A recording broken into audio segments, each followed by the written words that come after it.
हम में से बैठा हुआ कोई भी इंसान किसी एक सीट का उम्मीदवार नहीं है। इलेक्टोरल बॉन्ड के नाम पर चंदा दो और धंधा लो, ये खेल चल रहा था। देश को बांटने की साजिश चल रही थी। जाति को जाति से लड़ाओ, धर्म को धर्म से लड़ाओ, तो आने वाली पीढ़ी हमसे पूछेगी कि हम क्या कर रहे थे। महत्वपूर्ण है इस देश की संविधान के शासन को बचा करके रखना। अगर इस देश में संपत्ति पैदा हो रही है तो उस पर महिलाओं का भी अधिकार है कि हम देश में 543 सीटों पे चुनाव लड़ रहे हैं। हम में से बैठा हुआ कोई भी इंसान किसी एक सीट का उम्मीदवार नहीं है।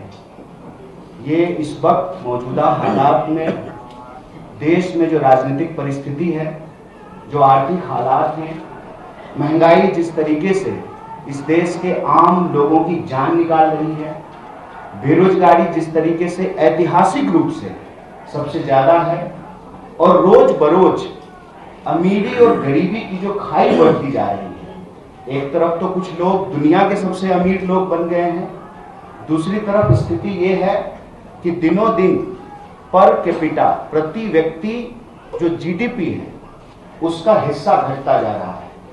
खरीदने की, सामान को, जरूरत की चीजों को खरीदने की आम लोगों की शक्ति कम होती जा रही है। हमको लगता है कि विकास के जिस गति को यूपीए सरकार ने आगे बढ़ाया था, न सिर्फ उस पर विराम लगाई गई है, बल्कि जो देश में धन संपत्ति पैदा हुआ पिछले 20 सालों में, 10 साल के भीतर ही उसको निचोड़ करके कुछ गिने चुने 2-4 लोगों की तिजोरियों में पहुंचा दिया गया है। एक नौजवान होने के नाते, इस देश का एक साधारण नागरिक होने के नाते, यह हमारी जिम्मेवारी है कि हमको आने वाली पीढ़ियों को जवाब देना पड़ेगा कि जब देश लुट रहा था, इलेक्टोरल बॉन्ड के नाम पर चंदा दो और धंधा लो, ये खेल चल रहा था, तब हम क्या कर रहे थे। जब इस देश को अंग्रेज की नीतियों के तहत फूट डालो और राज करो, देश को बांटने की साजिश चल रही थी, जाति को जाति से लड़ाओ, धर्म को धर्म से लड़ाओ, तो आने वाली पीढ़ी हमसे पूछेगी कि हम क्या कर रहे थे। तो मैं पहली बात आपसे कहना चाहता हूं, हम तमाम बैठे हुए लोगों के लिए एक सीट बनना, एक सीट प्राप्त करना, एक एमपी बनना महत्वपूर्ण नहीं है। महत्वपूर्ण है इस देश की संविधान के शासन को बचा करके रखना, जिसको कांग्रेस पार्टी ने बनाया, जिसको महात्मा गांधी के आदर्शों पे बनाया गया, डॉक्टर बाबा साहब भीमराव अंबेडकर के आदर्शों पे बनाया गया, जिसके विजन पे यह देश चला, पंडित जवाहरलाल नेहरू।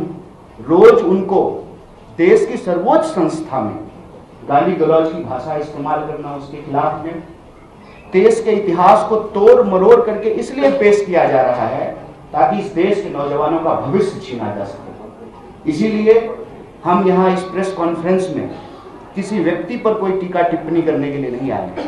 हमारे पास दिल्ली के लिए, दिल्ली की 7 सीट के लिए और देश की 543 लोकसभा सीट के लिए एक सकारात्मक एजेंडा है।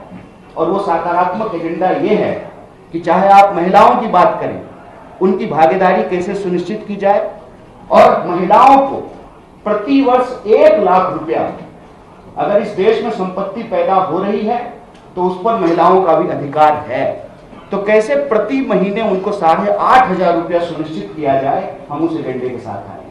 नौजवानों को जो पढ़े लिखे हुए हैं, अगर डिग्री है तो नौकरी है, इसकी गारंटी कैसे की जाए। कैसे पढ़े लिखे नौजवानों को 1 लाख रुपया अप्रेंटिस योजना के तहत उनको दिया जाए। कैसे, जैसे जब कांग्रेस पार्टी की सरकार थी, यूपीए की सरकार थी, तो मनरेगा लाया गया, काम की गारंटी की गई। तो जब दिल्ली में हम 7 सीट जीतेंगे तो शहरी क्षेत्र में भी हम कैसे शहरी क्षेत्र के लिए मनरेगा ला पाएंगे। देश के किसानों के लिए, अगर इस देश में बड़े धन पशुओं का कर्जा माफ हो सकता है तो किसानों का कर्जा क्यों नहीं माफ हो सकता।